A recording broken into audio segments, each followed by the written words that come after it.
Très chers compatriotes, la communauté internationale célèbre chaque 9 octobre la journée mondiale de la poste.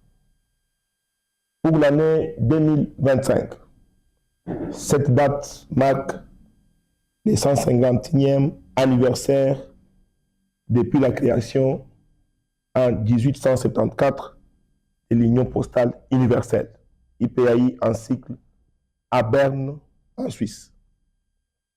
Le 9 octobre de chaque année, les pays membres de cette organisation spécialisée des systèmes des Nations Unies, au nombre desquels notre pays, la République démocratique du Congo, sont conviés à réfléchir sur un thème fédérateur pour conjuguer des efforts communs dans la construction d'un territoire postal unique et coordonné au service des populations.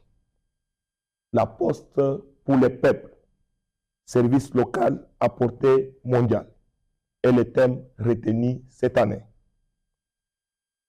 Très chers compatriotes, la poste pour les peuples est l'offre de services postaux sans discrimination, où chaque citoyen en a l'accès à un coût abordable qui garantit la célérité et l'efficacité, qui atteint les citoyens habitant les villes, les zones rurales et périurbaines. En République démocratique du Congo, le président de la République, chef de l'État, son Excellence M. Félix Antoine Tshisekedi Tshilombo, dans son combat contre la fracture numérique, a instruit le gouvernement en ce qui concerne mon secteur d'assurer le rapprochement de la poste aux citoyens, comme jadis. Étant donné que la culture postale est un droit pour chaque peuple, que celui-ci mérite d'être garanti à tous.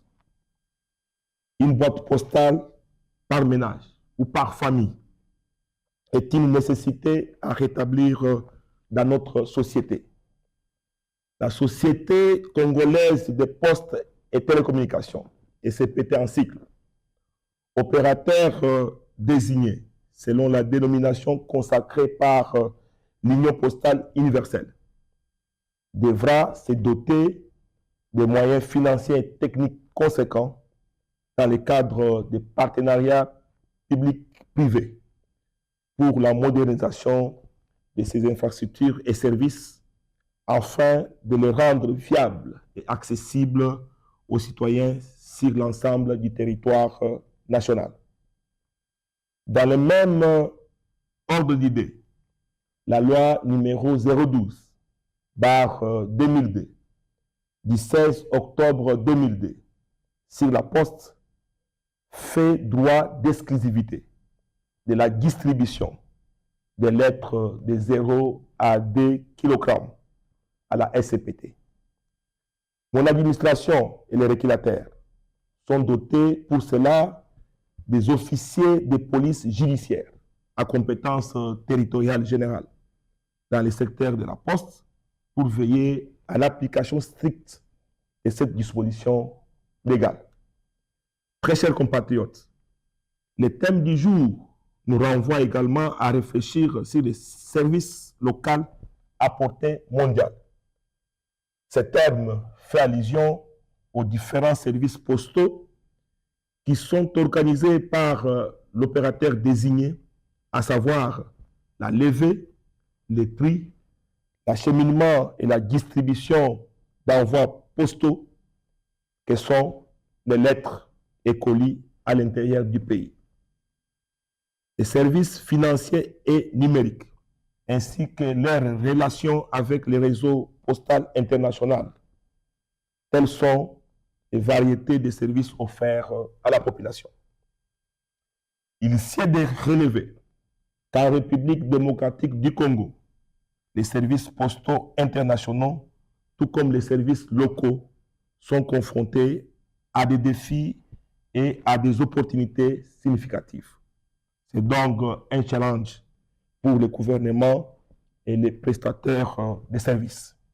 Ainsi, face au développement rapide du commerce électronique et à l'intensification de la concurrence avec les entreprises privées de livraison, l'opérateur désigné de la Poste, la SCPT, est appelé à améliorer continuellement ses services pour assurer sa compétitivité et garantir son ouverture sur le marché mondial.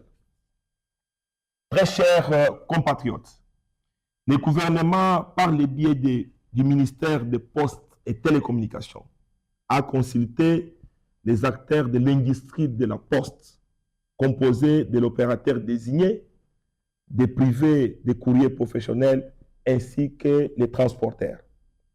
Il ressort de ces échanges qu'une réflexion profonde et participative paraît nécessaire pour la relance de la poste congolaise, suivant les recommandations et décisions de l'Union postale universelle. Étant donné qu'au sortir du 28e congrès qui s'est tenu du 8 au 20 septembre 2025 à Dubaï, aux Émirats arabes unis, où la Poste a réaffirmé comme vecteur de l'atteinte des objectifs de développement durable. Le vœu de mon ministère est de tenir les états généraux du secteur de la Poste sous le haut patronage de son Excellence, Monsieur le Président de la République, chef de l'État, dans un avenir proche. Que vive l'Union postale universelle, que vive la Journée mondiale de la Poste, que vive la République démocratique du Congo. Je vous remercie.